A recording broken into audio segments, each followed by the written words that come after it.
Wagwan gang, welcome to episode 3 of our story. The once peaceful village of Okwara was left in ruin. The brutal murder of Ifelonwa, rape and kill while pregnant sparked outrage. Azuike, elder brother of the deceased, Somto, petitioned the state government, and the authority finally acted, deploying a joint task force that raided the herdsmen hideout. Sonram, while two suspects, Abdul and Usman, were caught and confessed to paying Chief Onyenuwe and Chief Ebe aside for grazing rights. They claimed kidnapping was a tactic to scare villagers away. How about the money that they collected? How about the people that they have killed? Like, do they have the license to kill too? In my father's land, it is well.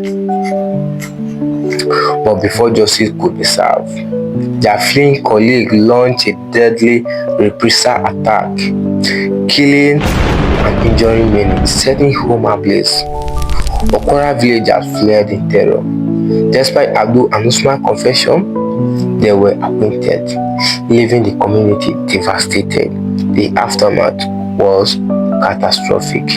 Okwara lay abandoned, its people forced to scatter, the land was scorched, the future uncertain. The cycle of violence continued, leaving behind the trail of blood and tears. The question on everyone's lips is, what is the next phase of Okwara? Will it get better or worse? As the verdict was read, Okwara survivors wept just as failed them once again. The acquaintance of Abdul and Usman was slapped in the face, a cruel reminder that their life meant little to those in power. The village, once thriving, was now a ghost town. Homes lay in ruin, fields untended, and the sound of laughter and children playing were replaced with the haunting silence of abandonment. Azuike wandered the desolated street. He sat heavy with grief. His brother's death had sparked a chain reaction of violence and displacement. He wondered if the sacrifice would be in vain. The herdsmen, embodied by their victory, continued to terrorize the surrounding villages. Okwara was just the beginning. Other communities would soon follow, forced to flee or fight for their lives. Chief Onyenuwe and Chief Ebe Osai went into hiding, their role in the bloodshed exposed. Many demanded their arrest, but the authorities seemed reluctant to act. As the days turned into weeks, Okwara survivors struggled to survive. Some made their way to nearby cities seeking refuge in crowd camp. Others stayed behind, determined to rebuild their shattered lives. The government promised aid and support, but it was slow to materialize. Okwara's people were left to fend for themselves, the future uncertain. In the midst of the chaos, Azuike found solace in the quest for justice. He vowed to keep fighting to ensure that his brother's memory lives on, and that those responsible were held accountable. But the road ahead was flaunt and danger.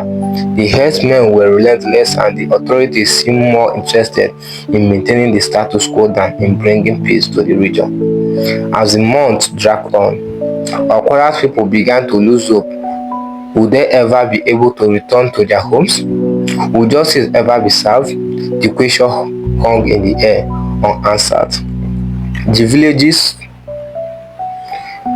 were silent. The children, once full of laughter and energy, now grew up in the shadow of violence and fear. The future was uncertain, their innocency lost forever. In the end, Okwara's story became a cautionary tale, a reminder of the devastating consequences of unchecked violence and corruption. The village fate served as a warning to others, a reminder that the price of silence and inaction can be too high to pay. As Azuike walked through the ruins of his village, he came face to face with one of the herdsmen.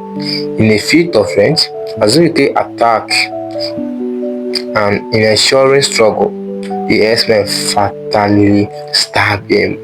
Okwara's people, who had been watching from a distance, were shocked into silence. With Azuike being stabbed and rushed to hospital after some time, something shifted.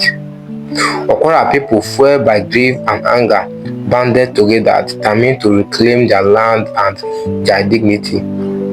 They vowed to fight back, to defend their home and their families, no matter the cost. The cycle of violence would continue, but this time, Okwara people would be the one wielding the sword. The fate of Okwara hung in the balance as the villagers embarked on a perilous path of resistance and survival. But this time, Okwara will win. Let's see how it ends and how it happens in the next episode. Peace and love.